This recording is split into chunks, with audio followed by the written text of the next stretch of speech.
Ողջունում եմ ձեզ սիրելի քույրեր եւ եղբայրներ, այս երեկո եւս Տիրոջը պաշտելու յուրահատուկ առիթ ունենք եւ հիշելու Տիրոջ մեծ գործերը, Տիրոջ սխրանքները ավագ շաբաթվա ընթացքում, այն շաբաթվա ընթացքում, երբ որ Տերը բացահայտ ներկայանալով որպես փրկիչ, որպես Մեսիա, որպես Աստծո որդի, եկավ իր ժողովրդին, բայց սխալ ընկալվեց, եկավ իր ժողովրդին, բայց մարգարեությունների համաձայն ընթացք սկսեց, որում Տիրոջը մերժված, Տիրոջը ընկած կարող ենք տեսնել։ Այսօր մենք խոսելու ենք դատաստանների, դատարանների մասին։ Դրանք մեկը չէին, դրանք փուլ առ փուլ էին զարգանում։ Եվ սկսելու ենք Գեթսեմանի պարտեզի ձերբակալության դրվագից ու շարունակենք մինչև Պիղատոսի վերջնական դատաստանը, բաց թողնելով այնտեղ ուրացումների դրվագները, կողքից դրվագներ, որոնք որ բուն դատաստանին չեն վերաբերվում, չնայած դրանք միահյուսված են իրար, որովհետև ինչպես որ Պետրոսը ուրացավ, ինչպես որ աշակերտները վախեցան ու փախան ուրացան, այդ կերպ էլ ամբողջ կրոնական իշխանությունը, ամբողջ հրեական կրոնական հաստատության վերնախավը ուրացավ Աստծուն եւ ուրացավ ճշմարտությանը, ուրացավ իր պարտականությունների մեջ։ Դրա համար բոլոր 4 ավետարանիչները շատ մանրամասն նկարագրում են այս ընթացքը, նկարագրում են նաեւ Պետրոսի ուրացման հետ միահյուսված, որ Հիսուս մերժվեց, Հիսուս սխալ հասկացվեց բոլոր հնարավոր պարագաներում։ Ընթերցենք նախ Աստծո խոսքը, որ այսօր շատ հատվածներ ենք ընթերցելու, բայց հիմնական հատվածը ընթերցենք Հովանու ավետարանից, որովհետև Հովանես ավետարանիչը ամենամանրամասն է նկարագրում այս դրվագները իր ժամանակագրությամբ։ Այդժամ զինվորների գունդը, հազարապետն ու հրեա պահակները բռնեցին Հիսուսին ու կապեցին։ Նրան նախ բերեցին Աննասի մոտ, որը Կայափայի այդ տարվա քահանայապետի աներն էր։ Սա այն Կայափան էր, որ հրեաներին խորհուրդ տվեց, թե ավելի լավ է ժողովրդի համար մեկ մարդ մեռնի։ Եվ քահանայապետը Հիսուսին հարցրեց նրա աշակերտների եւ ուսուցումների մասին։ Հիսուսը նրան պատասխանեց. Ես բացահայտ խոսեցի աշխարհում, ես միշտ ուսուցանել եմ ժողովարաններում եւ տաճարում, որտեղ հավաքվում էին հրեաները։ Ես ոչինչ ծածուկ չեմ խոսել։ Ինչու ես ինձ հարցնում, հարցրու լսողներին, թե ինչ եմ նրանց խոսել։ Ահավասիկ նրանք գիտեն ես ինչ եմ ասել։ Երբ Հիսուսը այս ասաց, այնտեղ կանգնած պահակներից մեկը նրան ապտակեց ու ասաց. Այդպես ես պատասխանում քահանայապետին։ Հիսուսը նրան պատասխանեց. Եթե որևէ վատ բան ասացի, վկայիր վատի մասին, բայց եթե ես ճշմարտությունը ասացի, ինչու ես ինձ խփում։ Այդժամ Աննասը նրան կապած ուղարկեց Կայափա քահանայապետի մոտ։ Հիսուսին Կայափայի մոտից տարան ատյան, վաղ առավոտ էր։ Նրանք ատյան չմտան, որպեսզի չպղծվեն, այլ որպեսզի զատիկն ուտեն։ Պիղատոսը դուրս եկավ նրանց մոտ եւ ասաց. Այդ մարդու դեմ ինչ մեղադրանք եք առաջադրում։ Նրան պատասխանեցին. Եթե նա չարագործ չլիներ, ապա նրան քեզ չէինք մատնի։ Այդժամ Պիղատոսը նրանց ասաց. Նրան դուք վերցրեք ու ձեր օրենքի համաձայն դատեք։ Հրեաները նրան ասացին. Մեզ չի թույլատրվում որևէ մեկին մահապատժի ենթարկել, որպեսզի կատարվեր Հիսուսի այն խոսքը, որ ասաց, ցույց տալու թե ինչ մահով է մեռնելու։ Պիղատոսը դարձյալ ատյան մտավ, կանչեց Հիսուսին ու հարցրեց նրան. Դու ես հրեաների թագավորը։ Հիսուսը պատասխանեց. Դու այդ ինքդ ես հարցնում, թե քեզ ուրիշներն են իմ մասին ասել։ Պիղատոսը պատասխանեց. Միթե ես էլ հրեա եմ, քո ազգն ու քահանայապետերը քեզ մատնեցին ինձ, ուրեմն ինչ ես արել։ Հիսուսը պատասխանեց. Իմ թագավորությունը այս աշխարհից չէ։ Եթե իմ թագավորությունը այս աշխարհից լիներ, ապա իմ հետևորդները կպայքարեին, որ ես հրեաների ձեռքը չմատնվեի։ Ուստի եւ իմ թագավորությունը այստեղից չէ։ Արդ Պիղատոսը նրան ասաց. Ուրեմն դու թագավոր ես։ Հիսուսը պատասխանեց. Դու ես ասում, որ թագավոր եմ։ Ես ծնվել ու աշխարհ եմ եկել, որպեսզի ճշմարտության մասին վկայեմ։ Ամեն ոք, որ ճշմարտությունից է, Իմ ձայնը լսում է։ Պիղատոսը նրան ասաց. Ինչ է ճշմարտությունը։ Եվ այս ասելուց հետո դարձյալ դուրս գնաց հրեաների մոտ ու նրանց ասաց. Ես նրա մեջ ոչ մի հանցանք չեմ գտնում։ Բայց ձեր մեջ կա մի սովորույթ, որ զատիկին ձեզ համար մի բանտարկյալ պիտի արձակեմ։ Արդ ուզում եք, որ ձեզ համար հրեաների թագավորին արձակեմ, սակայն բոլորը աղաղակեցին եւ ասացին. Ոչ դրան, այլ Բարաբային, իսկ այդ Բարաբան մի ավազակ էր։ Ամեն Աստծո խոսքին։ Եթե ժամանակագրորեն նայենք, գիշերվա 23-ին, այսինքն 11-ին, կեսգիշերին մոտ Հիսուսը ձերբակալվում է Գեթսեմանի պարտեզում եւ հենց այդ կեսգիշերին տարվում առաջի քահանայապետի մոտ, Աննասի մոտ։ Ինչու երկու քահանայապետեր կան։ Նախ սա հասկանանք։ Աննաս եւ կամ Աննա են ասում, Աննաս են ասում, այս Աստվածաշնչում Աննաս է գրված, որովհետեւ Աննասը ընտրված քահանապետն էր եւ քահանապետությունը ցմահ էր։ Բայց քանի որ նաեւ ակնկալվում էր, որ քահանապետը ժողովրդի ազգային ինքնության, ազգային ազատագրական պայքարի առաջնորդներից մեկն է, ուստի ինչ-ինչ պարագաներով Հռոմը միշտ փորձում էր ուրիշ քահանապետ դնել, որ այդ խորհրդանիշը փոխվի ժողովրդի մտքում, ու Աննասի ընտրյալ վիճակը անտեսելով Հռոմը պարտադրում էր այլ քահանապետերի եւ եղան փուլեր, որ 2-3 մարդկանց փորձեցին, բայց Աննասի իշխանությունը շատ մեծ էր։ Երեք երբ որ լսում էինք այդ տաճարային առևտրի այդ ամբողջ եկամուտի եւ հրեական սփյուռքից եկող ամբողջ գումարների մասին, դրանք կենտրոնանում էին այս Աննայի կամ Աննասի գրպաններում իր տիրապետության տակ եւ ինքը ուներ ահռելի ֆինանսական, քաղաքական իշխանություն հրեական մշակույթում։ Եվ քանի որ ինքը այսքան հզոր էր, կարողանում էր շատ տարբեր կերպերով խարդավանքներ մտածել եւ վերջը իր Փեսային դարձնել քահանայապետ։ Օրինական քահանայապետը, Հռոմի կողմից ճանաչված քահանայապետը փաստորեն Աննասը չէր։ Դրա համար երկու քահանայապետերի Կայափայի եւ Աննասի մասին ենք հիմա մտածում եւ հասկանում։ Այդ ամբողջ շուկաները կոչվում էին Աննայի շուկաներ, որ կային տաճարական այդ առևտրի մթնոլորտում։ Ուրեմն իրական հարց լուծողի մոտ են սկզբից տանում եւ խորամանկ պապիկը քահանայապետը որոշում է խոսք կորզել Հիսուսից։ Մի խոսք կորզել, որ Հիսուսը ինքը իր խոսքով ծուղակ ընկնի։ Եվ այս process-ը շատ շուտ էր սկսել։ Սա միայն ավագ շաբաթվա process չէր։ Հիսուսի առաջին իսկ քարոզությունից հետո, առաջին իսկ ծառայությունից սկսած անընդհատ լրտեսներ էին ուղարկվում, անընդհատ խմբեր էին գալիս, որ որսեն մի խոսք, մի արտահայտություն, մի գործ, որը հակասում է օրենքին եւ կարողանան դրա հիման վրա դատապարտել եւ շարունակել process-ը։ Եթե հիշենք, դրվագներ ամբողջ ավետարաններում դրանց մասին շատ է խոսվում։ Ուրեմն երկու քահանապետերի հարցը այստեղ էր եւ տեսնելով, որ Աննասի մոտ հարցը չի լուծվում, արդեն օրինական քահանապետի մոտ է գնում։ Չնայած օրենքով արգելված էր գիշերով որևէ դատավարություն իրականացնել։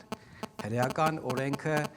շատ լուրջ էր վերաբերում նման հարցերին, որովհետև Աստված իր ժողովրդից պահանջում էր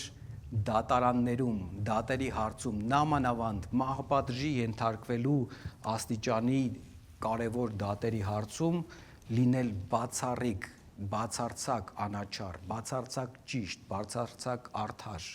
Երբ որ Աստված օրենքը շնորհեց, այդ օրենքի մեջ իր սրբությունը ցույց տվեց եւ այդ օրենքի սրբության մեջ իրեն որպես սուրբ ճանաչեցրեց եւ հենց դրանից բխած արդարության օրենքներ դրեց Աստծո ժողովրդի մեջ, որպեսզի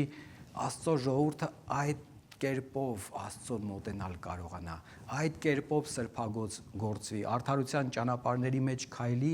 արդարությունը փնտրի, արդարությունը գործադրի եւ արդարությամբ կարողանա իր բացառիկ լինելը, սուրբ լինելը, Աստվածա հաճո լինելը շեշտել։ Շատ օրենքներ կան։ Տարբեր օրինակ օրենսգրքեր կան, Համուրապի օրենքները կային այդ ժամանակ։ Դրանից հետո էլ օրենքներ էին գրվում։ Բայց բոլոր տեսակի օրենքներում վերջ-վերջո ստացվում է, որ ուժեղն է ճիշտ։ Այսօր մեր պետության մեջ տեղի ունեցող խնդիրներում եւ միջազգային խնդիրներում ենք տեսնում, որ վերջ-վերջո գալիս է նրան, որ ուժեղն է ճիշտ։ Բայց Աստծո դրած օրենքներում, Աստծո պահանջած օրենսդրական համակարգում ճիշտ է արդարը, ճիշտ է Աստծո կամքը իրականացնողը, ճիշտ է նա, ով որ իր հարց ու պատասխանը Աստծուց է ստանում եւ դա է իրականացնում, ոչ թե ուժի վրա հիմնված օրենքն է ճիշտ։ Այս ամբողջ մթնոլորտը խաթարված էր կրոնական դատարաններում, որոնք փուլ առ փուլ տեղի էին ունենում։ Իրենք գիտեին, որ գիշերով չպետք է հարցաքննություն անեին։ Գիտեին, որ անձից չպետք է կորզեն իր դեմ ամբաստանություն, այլ պետք է ունենան վկաներ։ Եվ սրա մասին բոլոր համատես ավետարանները շատ մանրամասն են ասում, որ իրենք բերում էին մեկը մյուսի հետևից վկաներ, բայց սուտ վկաներ եւ նույնիսկ սուտ վկաները, որ անպայման պետք է երկուսը նույն բանը ճշմարտությամբ ասեին, չէին կարողանում գտնել երկու նույն բանը ասող մարդիկ։ Դուք պատկերացրեք, որ կրոնական դատարան է հավաքվել, այսինքն հավաքվել են Իսրայելի ամենասուրբ թվացող մարդիկ, ծերերը, օրենսգետները, իմաստունները եւ մեկը մյուսի հետևից կանչում են մարդկանց, համոզում, որ ամբաստանություն անեն Հիսուսի դեմ, այս մարդիկ էլ համաձայնվում են անել, բայց չեն կարողանում, չի ստացվում իրենց մոտ։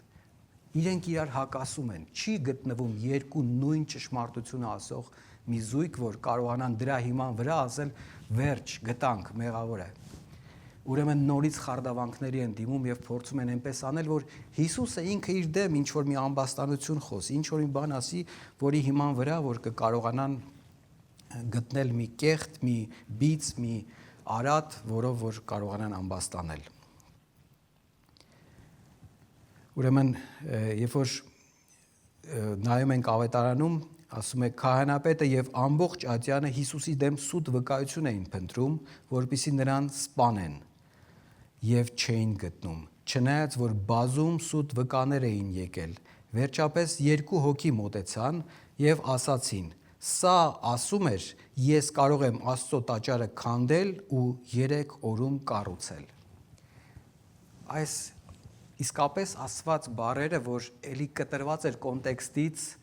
այստեղ կեղծիկ կար դրված, որ Հիսուսն ասում էր քանդեք այս տաճարը եւ ես 3 օրում կկառուցեմ եւ ես իմ հոգու տաճարի ներքին բովանդակային աստվածպաշտության մասին եմ խոսում, ոչ թե բուն տաճարը քանդելու կոչեր էր անում Հիսուս, միայն սա կարողացան որսալ։ Ղուկաս ավետարանիչը սա հստակեցնում է։ Քահանապետը վեր կացավ եւ նրան ասաց. «Ոչինչ չես պատասխանում, դրանք քո դեմ ինչեր են վկայում»։ Հիսուսը լռում էր։ Քահանապետը պատասխանեց ու նրան ասաց. «Կենթանի Աստծով եմ քեզ երդվեցնում, որ մեզ ասես, թե դու ես Քրիստոսը, Աստծո որդին»։ Հիսուսը նրան ասաց. «Դու ասացիր, սակայն ասում եմ ձեզ. այսուհետ կտեսնեք մարդու որդուն նստած զորության աջ կողմում եւ երկնքի ամպերի վրայով գալիս»։ Եվ սա Դանիել 7-րդ գլխի 11-րդ համարի մասին է Հիսուս հիշեցնում եւ վկայում։ Եթե քահանապետերը իսկապես ճշմարտություն գտնեին, չէին փորձի ամբողջ օրենքը բեկել։ Կփորձեին Աստծո խոսքին նայել։ Կփորձեին բացել մագաղաթները եւ ասել. «Դու որտեղ ես ծնվել։ Մենք գիտենք, որ մարգարեն էս ինչ տեղից պետքա գա։ Դու որտեղ ես ծնվել։ Դու ինչպես ես ծնվել։ Արդյոք կույսից ես ծնվել։ Արդյոք Դանիելի մարգարեության ասած ժամանակահատվածն է հիմա որ պետքա ծնվեր։ Ինչպես մոգերը կարողացան հասկանալ, թե որտեղ պետքա ծնվեր Հիսուս։ Հարցնելով իմաստուններին։ Կարող էին գտնել բացելով Աստծո խոսքը եւ նայելով գրված խոսքին։ Կարող էին ճշմարտությունը բացահայտել եւ ենթարկվել այդ ճշմարտության, բայց ինչպես մենք շատ հաճախ փորձում էին ճշմարտությունը իրենց հարմարեցնել, ոչ թե իրենք ենթարկվել ճշմարտության։ Լինելով վերին ատյան գերագույն դատարան, փորձում էին կեղծել ճշմարտությունը, որպեսզի իրենք իրենց աթոռներից չզրկվեն։ Եթե մենք մտածում ենք իշխանավորների մասին, դատական իշխանության մասին, այո, սա շատ կարևոր է յուրաքանչյուր ազգի եւ պետության համար եւ Աստծո դրած կանոնով է սա կարևոր։ Եթե որևէ պետության մեջ արդարադատությունը չի աշխատում իր չափանիշով, իր ուզած ձևով, ուրեմն ազգը կործանման եզրին է։ Բայց արդյոք մենք ամեն մեկս չունենք ոլորտներ, որտեղ մենք ենք արդարադատություն իրականացնում։ Չունենք ոլորտներ, որտեղ մենք պետք է նայենք Աստծո խոսքին եւ անենք Աստծո ուզած, այլ ոչ թե այնինչ որ ինձ է հաճելի։ Լինի դա ամուսնության հարցում, երբ որ չափանիշները գիտենք, բայց սկսում է մի ցանկություն, մի մոլուցք եւ թողում ենք չափանիշները, Աստծո ուզած չափանիշները եւ անում ենք այնինչ որ ինձ է պետք, ինձ է հարմար, ինձ է հաճելի։ Քահանապետերը երկար ժամանակ առաջ էին միասին որոշել եւ ամբողջ այդ Սինեդրիոնի հետ միասին որոշել, որ ձև գտնենք Հիսուսին սպանենք։ Դա անդամալույցի բժշկության ժամանակ էր, դա Ղազարոսի հարության ժամանակ ամենաշեշտակի ձևով որոշեցին։ Զուտ պատրվակ էին փնտրում եւ վախենում էին։ Բայց չէին նայում Աստծո խոսքին։ Այս դատավարությունը փուլ առ փուլ շարունակվում էր։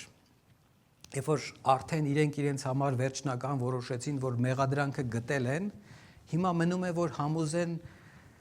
որպեսզի Հռոմի կուսակալը ինքը դատապարտի, Պիղատոսը դատապարտի։ Որովհետև երկու նապաստակ սպանած կլինեին այս ձևով, շատ հեշտ կլիներ։ Եթե ժողովուրդը Հիսուսի հետևից է գնում, համակրում է, այդ համակրանքից բորբոքված ցասումը, որ Հռոմը սպանեց իրենց սիրելիին, կուղվեր միանգամից Հռոմի դեմ եւ ազգային ազատագրական շարժում կսկսվեր։ Եվ եթե ուրիշ բարագակա, էլի ամբողջ մեղավորը Հռոմը կլիներ, եւ բացի այդ էլ Հռոմը ինքը վատ տպավորություն կունենար, որ անարդար բաներ է անում։ Իրանց ձեռքերը մաքուր դուրս կգային, այդպես էին պատկերացնում։ Եվ Աննասը լինելով շատ խորամանկ քաղաքական գործիչ, ամեն ինչ լավ հաշվարկել էր։ Այստեղ Պիղատոսը ուներ գերագույն իշխանություն։ Հռոմի կողմից այդ նվաճված տարածքներում, ամբողջ այդ տարածքներում ինքն էր որոշում, ինքը բոլոր տեսակի իշխանության գործադրողներ, թե գործադիր, թե օրենսդիր, թե դատական, բոլոր տեսակի իշխանությունները կենտրոնացված էր այդ մարդու ձեռքում։ Ինքը իրավունք ուներ պարզապես ինչ ուզեր աներ եւ անում էր։ Եվ մեծ հակակրանք ուներ թե կրոնական իշխանությունների կողմից, թե այլ քաղաքական օջախների կողմից, որովհետև դրվագ էր եղել, որը նկարագրված է ավետարաններում, որ Պիղատոսը զատիկի տոնին նույն լրտեսներ էր ուղարկել ամբոխի մեջ, որպեսզի պատահական գաղտնի սպանություններ անեն եւ դրա համար է ասում, որ հրեաների արյունը խառնեց զոհերի արյունի հետ, որպեսզի ցրվեր այդ ամբոխը եւ չկարողանային ապստամբություն բարձրացնել։ Այս դրվագն էր, որ գալիս են Հիսուսին աշակերտներն ասում են, ով էր մեղավոր, ինչի էսպեսի բան եղավ, ով է ավելի մեղավոր, աշտարակը փլվեց, թե Պիղատոսի արածն էր վատը, եւ Հիսուսն ասում է, մենք պետք է նայենք Աստծո կամքը որն է։ Ուրեմն Պիղատոսը ինչու էր սա արել, որովհետեւ միջև դա մտել էր տաճար եւ տաճարից հափշտակել էր մեծ քանակությամբ գանձ, նպատակ ունենալով կառուցելու ջրանցք 67-68 կիլոմետր երկարությամբ մեծ թունելներով, որ միջև հիմա դրա դրվագները կան Երուսաղեմում պահպանված այդ թունելների եւ կառույցների, Պիղատոսի կառուցած ջրանցքն էր սա։ Այս ջրանցքը կառուցելու համար տաճարից մեծ գումար էր հափշտակել եւ դա տվել էր այդ շինարարությանը ու դարել էր քահանապետերի թշնամին, բայց գախնի դարձել էր քաղաքական այլ օջախների թշնամին։ Հիմա Պիղատոսը պետքա դատաստան իրականացնի։ Ինքը ունի ամեն իրավունք ճշմարիտ դատաստան անելու, որովհետև Հռոմը նաև ինչպես է հանդես գալիս ամենակատարյալ դատական իրավունքը ստեղծած պետություն, որ երկիր, որ գնում է Հռոմը գրավելու այդ տարածաշրջանում, գալիս է ասելու ես ձեզ ազատագրում եմ բերել, ձեզ բերել եմ իրական օրենսդրական համակարգ, ձեզ բերել եմ իրական խաղաղություն, դուք հպատակվեք ինձ, հարկերը վճարեք եւ հանգիստ կապրեք, նույնն էլ Հրեաստանում է։ Եվ Պիղատոս այդ ամբողջ դատական համակարգի մարմնավորումն է, ինքը պետք է կարողանա բերել խաղաղություն, բերել իրական արդարություն։ Եվ ուզում է անել, բայց չունի ազատություն, որտև չունի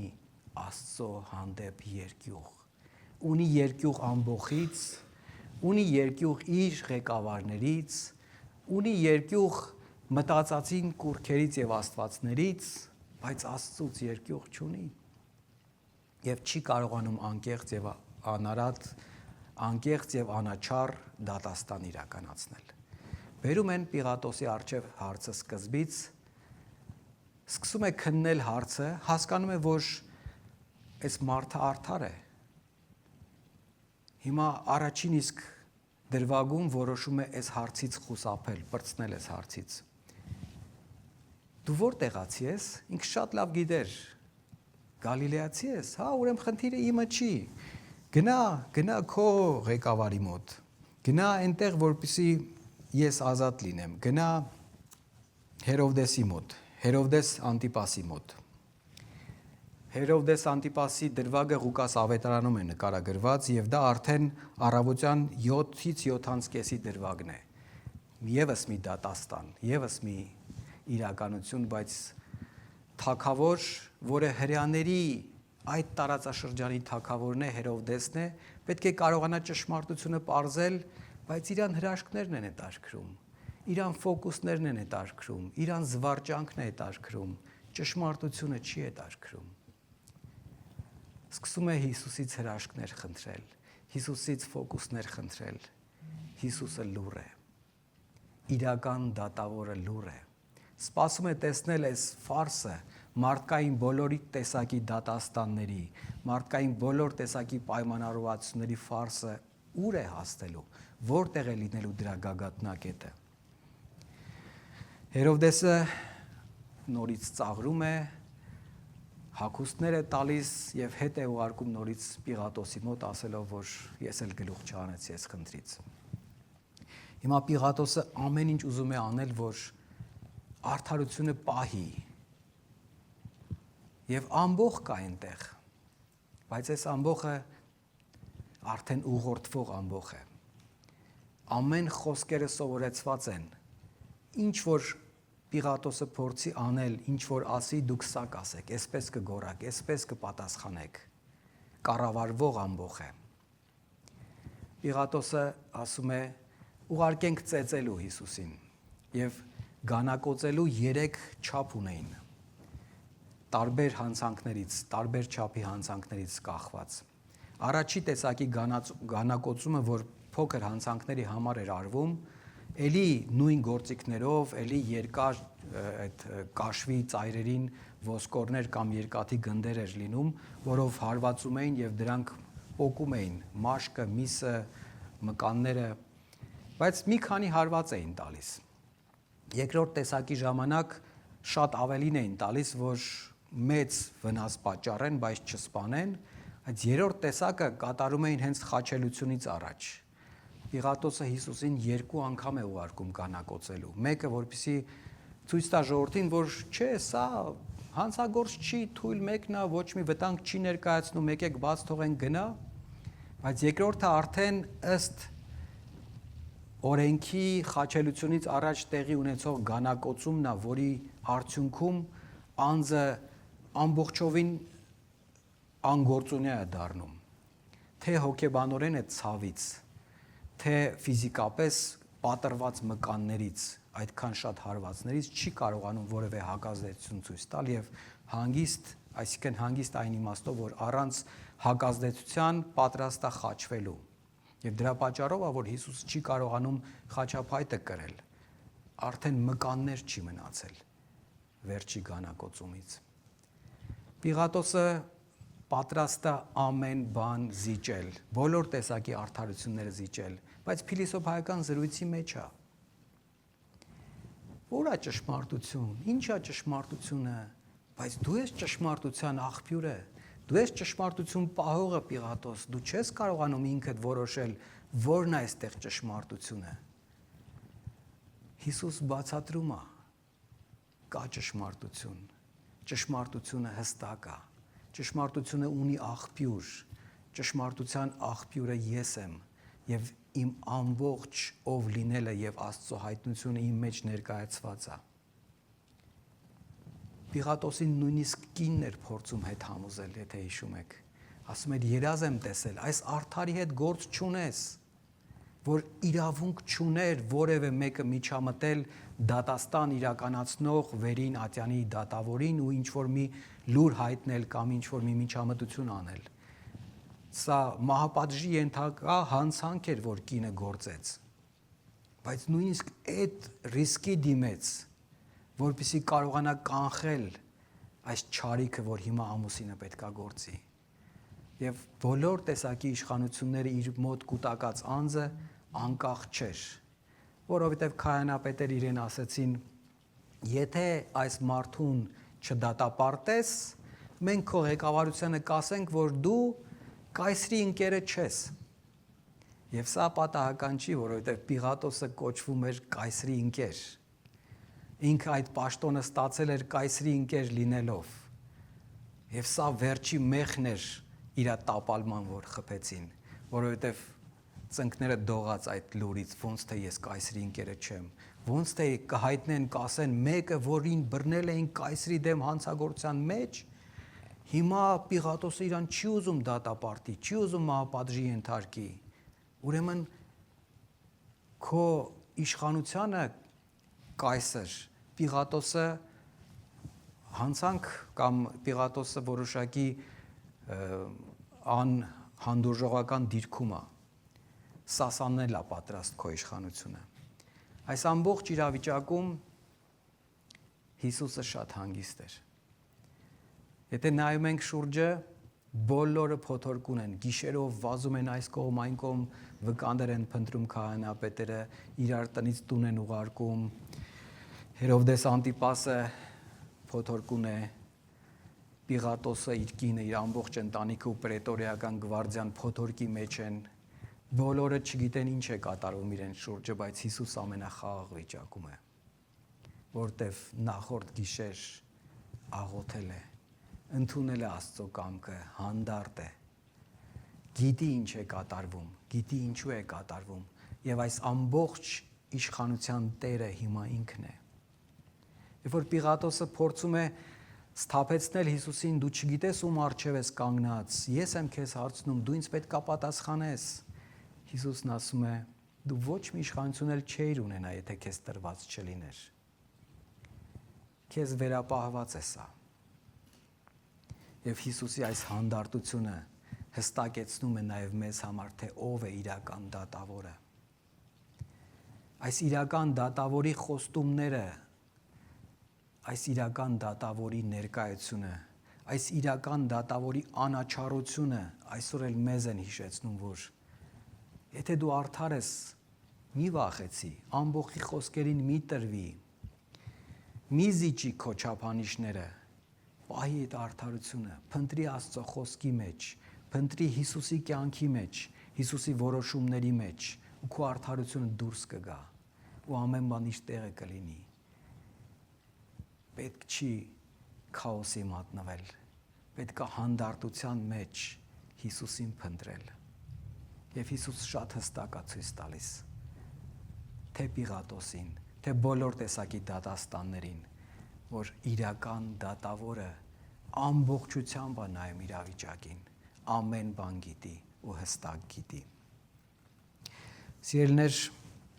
այս դատավարությունները այսօր էլ են իրականանում, տարբեր կերպերով, մեր իսկ կյանքերում, մեր անհատական կյանքում, երբ որ մենք